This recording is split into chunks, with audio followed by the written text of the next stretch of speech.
नमस्कार दोस्तों, आप सभी का स्वागत आपके अपने YouTube channel Kuchaman online classes पर।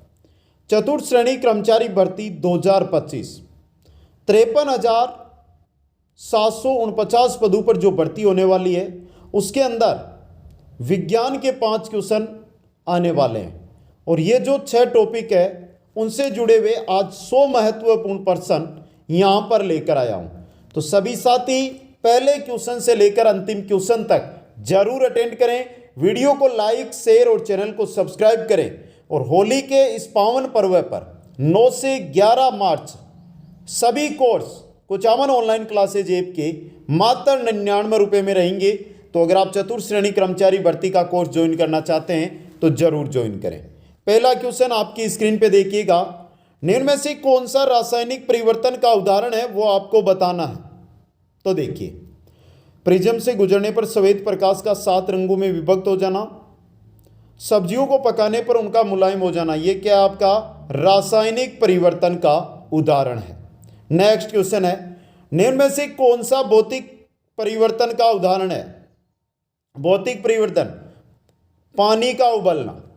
पानी का उबलना क्या रहेगा, भौतिक परिवर्तन। नेक्स्ट क्वेश्चन है, निम्न में से कौन सा भौतिक परिवर्तन का उदाहरण है। वापस आ गया है।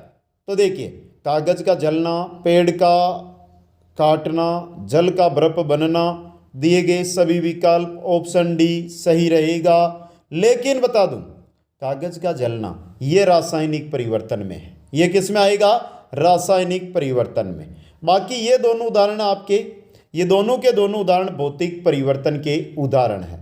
तो आप अगर यहाँ पे डी ऑप्शन कर रहे हैं तो गलत हो जाएगा। बी और सी, आपका बी और सी सही रहेगा। क्वेश्चन नंबर 4, कक्ष तापमान पर दूध के खट्टा होने में शामिल है। कक्षा के तापमान पर दूध का खट्टा होता है, उसे रासायनिक परिवर्तन कहते हैं। क्या कहते हैं उसे, रासायनिक परिवर्तन कहा जाता है। नेक्स्ट है, निम्न में से कौन सा एक भौतिक परिवर्तन है। लकड़ी के लट्ठे को छोटे छोटे टुकड़ों में काटना, ये क्या होगा आपका एक भौतिक परिवर्तन का उदाहरण होगा। किसका होगा, भौतिक परिवर्तन का उदाहरण होगा। नेक्स्ट क्वेश्चन देखिएगा, मोमबत्ती जलने के दौरान किस प्रकार का परिवर्तन होता है। तो मोमबत्ती में भौतिक भी होता है और रासायनिक भी होता है। जलना रासायनिक है, पिघलना भौतिक है। तो भौतिक और रासायनिक परिवर्तन, सी ऑप्शन सही रहेगा। नेक्स्ट क्वेश्चन है, निम्न में से कौन सा एक रासायनिक परिवर्तन नहीं है। लोहे में जंग लगना, मैग्नीशियम रिबन का दहन, मोमबत्ती का जलना, मोम का पिघलना, ये क्या आपका भौतिक परिवर्तन है। नेक्स्ट क्वेश्चन है, भौतिक परिवर्तन के लिए ऐसा नाम देने का ये कारण है कि। भौतिक परिवर्तन के लिए ऐसा नाम देना, पहला, परिवर्तन केवल भौतिक गुणों में होता है, तभी उसे क्या कहा जाता है, भौतिक परिवर्तन कहा जाता है। नेक्स्ट क्वेश्चन है, निम्नलिखित में से कौन सा भौतिक परिवर्तन है। वायु में मैग्नीशियम के तार का जलना, गर्म करने पर प्लेटिनम तार का चमकना, ये क्या आपका भौतिक परिवर्तन है। तो बी ऑप्शन सही रहेगा। नेक्स्ट क्वेश्चन है, काटने के पश्चात सेब को भूरे रंग में बदलना उदाहरण है। काटने के पश्चात सेब भूरे रंग में बदलता है, मतलब रासायनिक परिवर्तन। किसका उदाहरण है ये, रासायनिक परिवर्तन का उदाहरण है। नेक्स्ट क्वेश्चन है, कौन सा रासायनिक परिवर्तन है। बीकर में जल उबलना, केला छीलना, एल्यूमिनियम पन्नी को काटकर उसके टुकड़े करना, दूध से दही जमना। दही से दूध थोड़ी बन सकता है, नहीं बनता। तो ये क्या होगा आपका रासायनिक परिवर्तन। क्वेश्चन नंबर 13, कौन सा भौतिक परिवर्तन नहीं है। जो नहीं है वो बताना है। जल का नमक में विलय भौतिक है। जल का क्वथनांक पर जलवाष्प का बनना है। बर्फ के गलनांक पर जल का गलना है। द्रवित पेट्रोलियम गैस का दहन, ये रासायनिक परिवर्तन है। तो डी ऑप्शन सही रहेगा। क्वेश्चन नंबर 14, निम्नलिखित में से कौन सी गतिविधि रासायनिक परिवर्तन दर्शाती है। लकड़ी का जलना, ये क्या दर्शा रहा आपका, रासायनिक परिवर्तन दर्शा रहा। बाकी तीनों में भौतिक परिवर्तन है। नेक्स्ट क्वेश्चन है, कौन सा एक भौतिक परिवर्तन है। कौन सा एक भौतिक परिवर्तन है। तो यहां पर बर्फ का पिघलना, बर्फ का पिघलना किस में आएगा, भौतिक परिवर्तन में। नेक्स्ट क्वेश्चन है, निम्नलिखित में से कौन सा रासायनिक परिवर्तन नहीं है। पानी का जमना, ये क्या आपका भौतिक परिवर्तन है। क्या है ये, भौतिक परिवर्तन। नेक्स्ट क्वेश्चन है, भौतिक परिवर्तन का एक उदाहरण है, तो देखिए चीनी का पानी में घुलना, यह भौतिक परिवर्तन का उदाहरण है। नेक्स्ट क्वेश्चन है, जंग के लिए सही कथन है। जंग क्यों लगता है? ये फेरिक ऑक्साइड है। जंग बोल दो या फेरिक ऑक्साइड बोल दो, एक ही बात है। ये फेरिक ऑक्साइड है। नेक्स्ट है, धातुओं में जंग लगना किस प्रकार की अभिक्रिया है? रासायनिक अभिक्रिया। कैसी होती है ये? रासायनिक अभिक्रिया होती है। नेक्स्ट क्वेश्चन है, कौन सी जंग रोकथाम की एक विधि है? जंग को रोकना है तो आयरन ऑक्साइड लोहे के ऊपर कर देना चाहिए, तो उसके बाद जंग नहीं लगेगा। नेक्स्ट क्वेश्चन है, रासायनिक रूप से जंग होता है। रासायनिक रूप से जंग होता है, क्या होता है? Iron oxide. क्या होता है? Iron oxide. नेक्स्ट है, एक बंद निकाय में भौतिक एवं रासायनिक परिवर्तन के समय कौन सा गुण अपरिवर्तित रहता है? कौन सा गुण है जो अपरिवर्तित रहेगा? वो रहेगा द्रव्यमान। द्रव्यमान क्या रहेगा?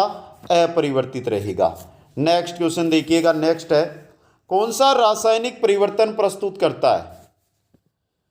पारदिक ऑक्साइड की उष्णता, आयोडीन का उदात्तीकरण, एल्कोहल का वाष्पीकरण, प्लेटिनम तार की उष्णता। पारदिक ऑक्साइड की उष्णता, ये क्या कर रहा है? रासायनिक परिवर्तन दर्शा रहा है। क्वेश्चन नंबर 24 है, निम्नलिखित अभिक्रिया में बनने वाले लवण की पहचान कीजिएगा। यह अभिक्रिया है, इसके अंदर जो लवण बनेगा वो बनेगा NH4 2SO4। तो आपका ऑप्शन डी यहाँ पे क्या रहेगा? एकदम सही रहेगा। क्वेश्चन नंबर 25, निम्नलिखित रासायनिक समीकरण को संतुलित करने पर FeH2O Fe3O4 तथा H2 के गुणांक क्रमशः क्या है? Fe plus H2O Fe3O4 plus H2। तो यहाँ पर हमें गुणांक देखने, तो देखो भाई Fe के गुणांक यहाँ पर देखो 3 दिखाई दे रहे हैं, तो 3 Fe के 3। फिर H2O, अब देखिए H2O O4 है, O4 है ना यहाँ पे, और इधर O1 है, तो 4। Fe3O4 का गुणांक 1 है और H2 के गुणांक 2 है। 3 4 1, सॉरी यहाँ पे देखिए H2 के गुणांक 2 और 2 4 है ना, तो 3 4 1 4 होगा। ऑप्शन बी आपका सही रहेगा। क्वेश्चन नंबर 26, निम्नलिखित में से कौन सी अभिक्रिया नहीं होती? वह अभिक्रिया जो होगी नहीं,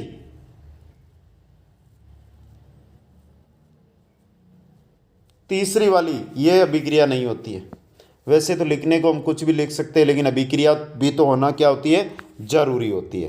क्वेश्चन नंबर 27 है, विभिन्न प्रकार की रासायनिक अभिक्रियाएं, रासायनिक संयोजन, अपघटन, विस्थापन, द्विअपघटन, निम्नलिखित अभिक्रिया किस श्रेणी के अंतर्गत आती है? आयरन प्लस वाष्प, iron oxide plus hydrogen, sodium chloride plus silver nitrate, sodium nitrate plus silver chloride. तो इनमें से ये दो जो अभिक्रिया दी गई है, वो ऊपर वाली जो दो भी हमें 4 अभिक्रिया बताई गई है, इनमें से कौन कौन सी के अंतर्गत ये आएगी? पहली जो हमारी आयरन प्लस वाष्प वाली है, ये विस्थापन के कारण हो रही है, और दूसरी है द्विअपघटन है, 2 अपघटन है, तो 3 और 4 दर्शन हो रहा है, तो 1 3 20 4। नेक्स्ट क्वेश्चन है, अभिक्रिया के लिए सही कथन क्या है? अभिक्रिया के लिए सही कथन क्या होता है? पहला, कॉपर का अपचयन और हाइड्रोजन का ऑक्सीकरण होता है, तो ऑप्शन ए आपका सही रहेगा। क्वेश्चन नंबर 29, निम्नलिखित में से कौन सा भौतिक परिवर्तन है? लकड़ी का जलना, कोका कोला पेय में नमक डालने से गैस का निकलना, यह क्या होगा? भौतिक परिवर्तन। नेक्स्ट क्वेश्चन है, रासायनिक परिवर्तन KClO3 का KCl क्लोरीन का ऑक्सीकरण अंक क्या है? 6 घट जाता है, क्लोरीन का 6 घट जाता है। नेक्स्ट है, रासायनिक परिवर्तन के साथ होते हैं, क्या होते हैं? नए प्रकार के पदार्थ का निर्माण, निकाय की एंथैल्पी में परिवर्तन, पदार्थ के रासायनिक गुणों में परिवर्तन, तीनों होता है, तो उपयुक्त सभी। ऑप्शन यहाँ पर आपका जो है डी है, जो सही रहेगा। अगला क्वेश्चन है, रासायनिक परिवर्तन के लिए असत्य कथन छांटिए। ये उत्कर्णीय अनुत्क्रमणीय होता है, रासायनिक परिवर्तन अनुत्क्रमणीय होता है, तो पहला ही गलत हो गया यहाँ पे। क्वेश्चन नंबर 33, निम्नलिखित में से कौन सा विटामिन पानी में घुलनशील है? विटामिन बी और सी पानी में घुलते हैं, बी और सी, तो देखो विटामिन बी व विटामिन सी, ऑप्शन 2 आपका यहाँ पे सही रहेगा। क्वेश्चन नंबर 34, विटामिन ए को रिक्त स्थान के नाम से भी जाना जाता है, किस नाम से? रेटिनॉल के नाम से। विटामिन ए को रेटिनॉल कहा जाता है, क्या कहा जाता है भाई? रेटिनॉल। नेक्स्ट क्वेश्चन है, किस विटामिन की कमी से स्क्वेरी रोग होता है? स्कवरी रोग की अगर मैं बात करूं यहाँ पर कि स्कवरी रोग, तो ये होता है विटामिन सी की कमी से। किसकी कमी से? विटामिन सी की कमी से। नेक्स्ट क्वेश्चन है, घाव भरने के लिए निम्नलिखित विटामिनों में से कौन सा सहायक है? घाव भरने में सहायक भी कौन सा होता है? विटामिन सी ही सहायक होता है दोस्तों। आगे चलिए नेक्स्ट क्वेश्चन, क्वेश्चन नंबर 37 है, निम्न में से किसकी कमी से रिकेट्स रोग होता है? और रिकेट्स रोग होता है विटामिन डी की कमी से। किसकी कमी से? विटामिन डी की कमी से। नेक्स्ट क्वेश्चन है, सुमेलित कीजिएगा। विटामिन सी स्कवरी,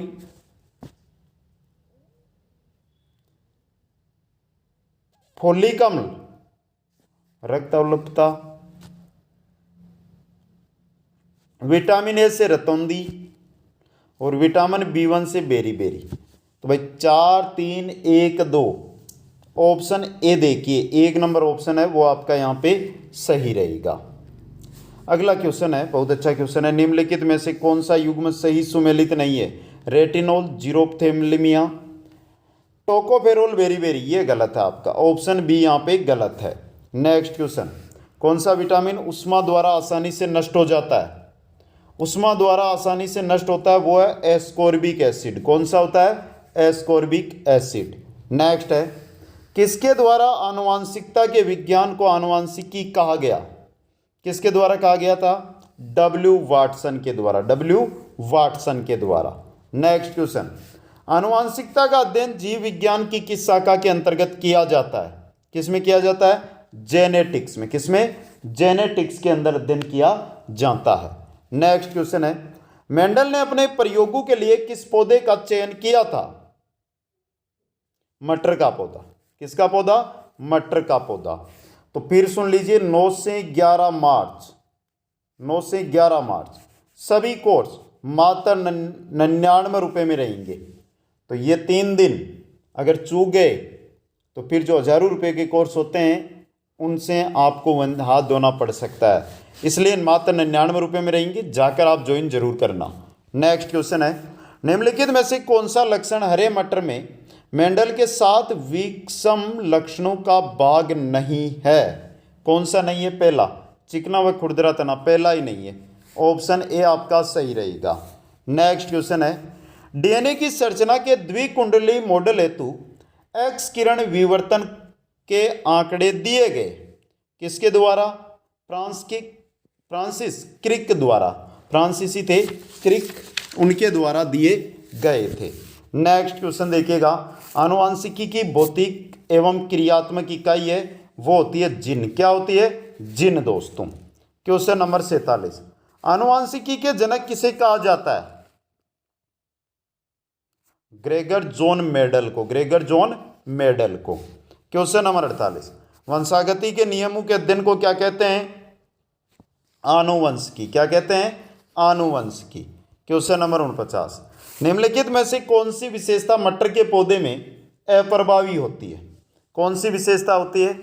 तो वो होती है हरी फली, पीले बीज, गोल बीज, जूरीदार बीज वाली। डी ऑप्शन सही रहेगा। क्वेश्चन नंबर 50, इनमें से कौन सा लिंग संबंधित निर्धारण के बारे में गलत है? एक पुरुष में एक एक्स गुणसूत्र और एक वाई गुणसूत्र होता है। बच्चे का लिंग निषेचन के समय निर्धारित किया जाता है जब नर और मादा युग्मक मिलकर एक युग्मनज बनाते हैं। एक स्त्री में दो एक समान एक्स गुणसूत्र और एक्स वाई, 2 समान एक्स गुणसूत्र होते हैं, एक्स एक्स, एक्स वाई तो पुरुषों में होते हैं, तो ये गलत दिया हुआ है यहाँ पे। क्वेश्चन नंबर 51, किसके द्वारा आनुवांशिकता के विज्ञान को आनुवांशिकी जेनेटिक्स कहा गया था? किसके द्वारा कहा गया था? डब्ल्यू वैटसन या बेटसन, वाटसन भी मिलता है, बेटसन भी लिखा हुआ मिलता है। नेक्स्ट, मानव कोशिका में गुणसूत्रों की संख्या 46, कितनी होती है? 46 होती है। नेक्स्ट क्वेश्चन आपका, मनुष्य में ऑटोसोम्स के जोड़े होते हैं, मनुष्य के अंदर ऑटोसोम है, इसके कितने जोड़े होते हैं? 22 जोड़े होते हैं। क्या 23 होते हैं भाई? 23वां नहीं मान्य होता, 22 ही ऑटोसोम्स के जोड़े होते हैं समान। अगला देखो, एक सामान्य मानव नर में गुणसूत्र गठन होता है। नर की बात अगर हम करें तो 44 + XY होता है, 44 + XY। नेक्स्ट है, ग्रेगर जॉन मेंडल किस मूल के वैज्ञानिक थे? ग्रेगर जॉन मेंडल है, ये ऑस्ट्रियाई मूल के थे। कहाँ के थे? ऑस्ट्रेलियाई मूल के वैज्ञानिक ग्रेगर जॉन मेंडल थे। तो ये क्वेश्चन भी आपके एग्जाम में सीधा छप सकता है भाई, इतना ही क्वेश्चन इंपॉर्टेंट है और सीधा छपेगा तो मान के चलिए कि पेपर भी यहीं से छपेगा। इसलिए ध्यान से देखिए और ध्यान से एक एक क्वेश्चन का अध्ययन करते हुए आगे बढ़े भाई। नेक्स्ट चलिए भाई, क्वेश्चन नंबर 56 में लाइक और शेयर जिसने भी अभी तक नहीं किया भाई, जितना लाइक करोगे उतने ही लोगों के पास ये वीडियो पहुंचेगा। ग्रेगर मेंडल ने आनुवांशिक प्रयोग के लिए पादप का प्रयोग किया था। किस पादप का प्रयोग किया था? Pisum sativum, Pisum sativum, option A सही रहेगा। क्वेश्चन 57, मेंडल ने अपने प्रयोगों के लिए मटर के कितनी जोड़ी लक्षणों का चयन किया? कितनी जोड़ी लक्षणों का चयन किया था? चलो भाई आपके लिए है ये, उत्तर दो जल्दी से, सभी को उत्तर देना है। देखता हूं किन किन को आता है, क्योंकि ये तो हम कक्षा 7, 8, 9, 10 हर जगह पढ़ते हुए आ रहे हैं। और सही उत्तर है वो आपको कमेंट करना है, ये नहीं कि आप देख लो उत्तर कमेंट ना करो। सही है भाई, B option 7। Question number 58, Mendel का स्वतंत्र अपव्यूहन असॉर्टमेंट का सिद्धांत किस अनुपात के आधार पर सिद्ध किया जाता है? किस पर आधार पर? 9:3:3:1 पर, ऑप्शन ए सही रहेगा। क्वेश्चन 59, मेंडल द्वारा अध्ययन किए गए एक मोनोहाइब्रिड क्रॉस के F2 फेनोटाइप का अनुपात है, क्या है? 3:1, तो सी ऑप्शन सही रहेगा। क्वेश्चन 60, निम्नलिखित में से कौन सा एक अपूर्ण प्रभाविकता का उदाहरण है? अपूर्ण प्रभाविकता का उदाहरण कौन सा है? स्नैपड्रैगन। कौन सा है? स्नैपड्रैगन। क्वेश्चन 61, अपशिष्ट को किन 2 वर्गों में वर्गीकृत किया जा सकता है? अपशिष्ट को किन 2 वर्गों में वर्गीकृत किया जा सकता है? तो जैव एवं अजैव निम्नीकरणीय में, जैव तथा अजैव निम्नीकरणीय के अंदर। क्वेश्चन 62, जैव निम्नीकरणीय अपशिष्ट क्या है? घरेलू जैविक कचरा और कृषि अपशिष्ट। क्वेश्चन 63, अजैव निम्नीकरणीय अपशिष्ट क्या है? प्लास्टिक की बोतलें और पॉलीथीन और कांच, यानी कि ऑप्शन ए सही रहेगा। क्वेश्चन 64, पर्यावरण अपकृषण की समस्या का समाधान क्या है? अपशिष्ट पदार्थों का निस्तारण है, ऊर्जा संसाधनों का संरक्षण, वृक्षारोपण सभी है, तो उपयोग सभी, ऑप्शन डी सही रहेगा। नेक्स्ट क्वेश्चन है, अपशिष्ट प्रबंधन क्या है? अच्छा क्वेश्चन है ये, अपशिष्ट प्रबंधन क्या है? तो अपशिष्ट प्रबंधन क्या होता है? अपशिष्ट पदार्थों का पुनर्चक्रण, अपशिष्ट पदार्थों का उपयोग, अपशिष्ट पदार्थों का निस्तारण, तीनों है, तो उपयोग सभी, ऑप्शन डी सही रहेगा। क्वेश्चन 66, पर्यावरण संरक्षण में अपशिष्ट प्रबंधन की भूमिका क्या है? महत्वपूर्ण है। क्या होती है? महत्वपूर्ण होती है। क्वेश्चन 67, औषधि निर्माण उद्योग से निकलने वाले अपशिष्ट में क्या होता है? सूक्ष्म जीव, कार्बनिक रसायन, रेशा व व्यर्थ कपड़ा, तो सूक्ष्म जीव और कार्बनिक रसायन होते हैं इसमें, तो ए व बी, डी ऑप्शन सही रहेगा। अगला क्वेश्चन, तापीय ऊर्जा संयंत्र से निकलने वाले अपशिष्ट में क्या होता है?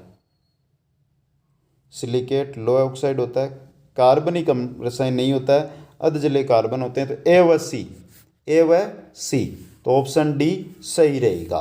क्वेश्चन 69, रबड़ तथा रबर उत्पाद उद्योग से निकलने वाले अपशिष्ट में क्या होता है?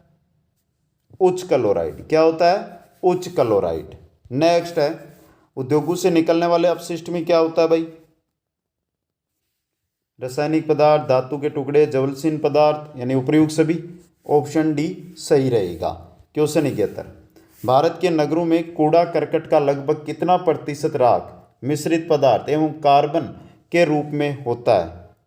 लगभग 90%। ऑप्शन बी सही रहेगा। नेक्स्ट क्वेश्चन देखिएगा, अपशिष्ट पदार्थों का अनियमित तरीके से फेंकने से क्या हानि होती है? प्राकृतिक सौंदर्य पर प्रभाव पड़ता है और संक्रामक रोगों का फैलाव होता है। तो ए व बी, ऑप्शन सी सही रहेगा। नेक्स्ट क्वेश्चन है, जैव चिकित्सीय अपशिष्ट से कौन सी बीमारियां हो सकती है? हेपेटाइटिस बी, टिटेनस, संक्रमण से होने वाली बीमारियां सभी हो सकती है।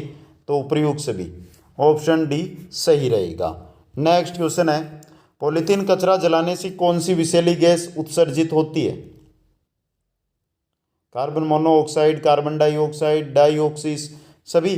तो उपयुक्त सभी, ऑप्शन डी सही रहेगा। नेक्स्ट है, जैव निम्नीकरणीय अपशिष्ट का क्या परिणाम होता है? जैव निम्नीकरणीय अपशिष्ट का क्या परिणाम होता है? ग्रीन हाउस गैस उत्सर्जित, संक्रामक रोगों का फैलाव, दुर्गंध उत्पन्न। तो सभी है, उपयुक्त सभी, ऑप्शन डी सही रहेगा। क्वेश्चन देखिएगा, प्लास्टिक के उत्पादों में प्रयोग होने वाला बिस्फेनोल रसायन क्या है?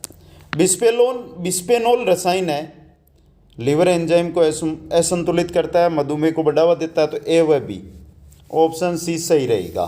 क्वेश्चन 77, पॉलीथीन कचरा जलाने से कौन सी बीमारियां हो सकती है? त्वचा संबंधी, आंखों संबंधी, श्वसन संबंधी, यानी उपयुक्त सभी, ऑप्शन डी सही रहेगा। क्वेश्चन 78, कृत्रिम अजैव निम्नीकरणीय अपशिष्ट क्या होता है? तो वायु को प्रदूषित करना भी होता है, जल को प्रदूषित करना भी होता है, मृदा को प्रदूषित करना भी होता है, यानी उपयुक्त सभी, ऑप्शन डी सही रहेगा। नेक्स्ट है, भारत में प्रतिदिन लगभग कितना अपशिष्ट पदार्थ नगरों से निकलता है? यह क्वेश्चन करंट का बन सकता है भाई। 1 लाख टन। कितना? 1 लाख टन। नेक्स्ट क्वेश्चन है, भारत सरकार ने अपशिष्ट प्रबंधन के लिए किस समिति का गठन किया था? किसका किया था? शिवरामन समिति का।